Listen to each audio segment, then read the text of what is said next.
Mahabubabad parliament ఎన్నికల ప్రచారంలో భాగంగా గోవిందరావుపేట మండల మచాపూర్ గ్రామంలో మండల అధ్యక్షుడు బాలడుగు వెంకటకృష్ణ ఆధ్వర్యంలో ఎన్నికల కార్యక్రమానికి ముఖ్య అతిథిగా తెలంగాణ రాష్ట్ర మంత్రివర్యులు డాక్టర్ ధనసరి అనసూయ సీతక్క పాల్గొన్నారు. అనంతరం ఉపాధి హామీ పనులను పరిశీలించారు.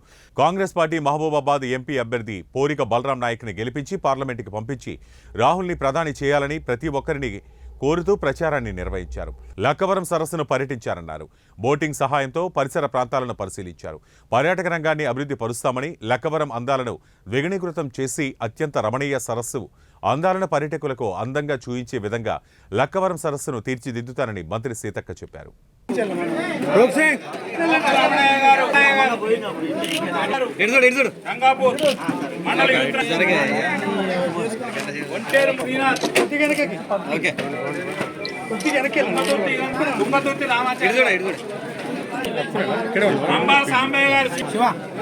శివ శివ ఉషా పేరు రాసావు కదా.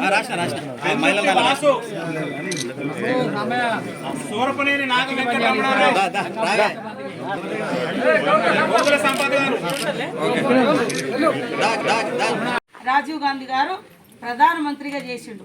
ఆయన ప్రధానమంత్రిగా ఉన్నప్పుడే చనిపోయింది. అప్పటి నుంచి ఇప్పటి వరకు వాళ్ళ కుటుంబంలో ఏం పదవులు తీసుకోవాలి. కానీ దేశంలో 3 సార్లు కాంగ్రెస్ అధికారంలోకి వచ్చింది. కోట్ల మందికి ఇల్లు కట్టించారు, కోట్ల మందికి వాళ్ళ 100 రోజులు లాంటి పనులు ఇచ్చారు, లక్షల కోట్ల మందికి భూములు పంచారు, ఎన్నో చేశారు. కానీ వాళ్ళకి ఈ రోజు వరకు సొంత ఇల్లు లేదు. ఇందిరమ్మకు, నెహ్రూ కుటుంబానికి వాళ్ళ సొంత ఆస్తులు కూడా దేశం కోసం త్యాగం చేశారు, ప్రాణాలు కూడా ఇచ్చారు.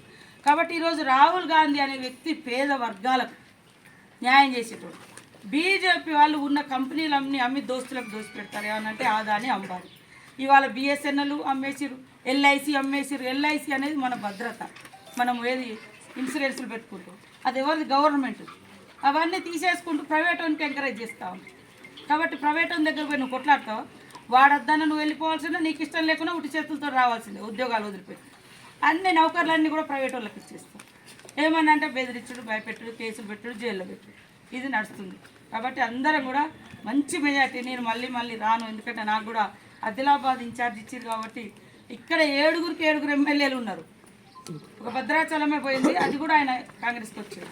ఇప్పుడు ఆడొక్కడే ఎమ్మెల్యే, నాకు మొత్తం 6-0 అయినా కూడా ఇప్పుడు మంచి ఊపు మీదకి వచ్చి గెలిచే దాంట్లోకి వచ్చి మెజార్టీ కోసం మనం పరిగెడుతున్నాం. కాబట్టి అక్కడ ఇక్కడ 2 కూడా నాయే కాబట్టి, మనయే కాబట్టి మీరు అందరూ కూడా ఎక్కడికక్కడ రేపల్లి నుంచి మరి మన అధ్యక్షుడు కూడా కార్యక్రమం ఇస్తాడు. ఊరూరా ఇల్లు దిగే కార్యక్రమం, కరపత్రాలు కూడా వస్తాయి.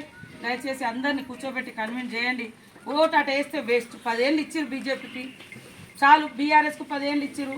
మనకు ఒక ఆనవాయితీ ఉంది. తెలుగుదేశానికి 10 సంవత్సరాలు ఇచ్చారు, కాంగ్రెస్కి 10 ఏళ్ళు ఇచ్చారు, టీఆర్ఎస్కి 10 ఏళ్ళు ఇచ్చారు, ఇప్పుడు కూడా బీజేపీకి 10 ఏళ్ళు ఇచ్చారు. ఖచ్చితంగా దిగుతారు. కాబట్టి అందరికి అర్థమైపోయింది. అందరూ కూడా సరిగుర్తు కోటేసి బలరాం నాయక్ గారిని గెలిపించాలని కోరుకుంటూ అందరికీ నమస్కారాలు.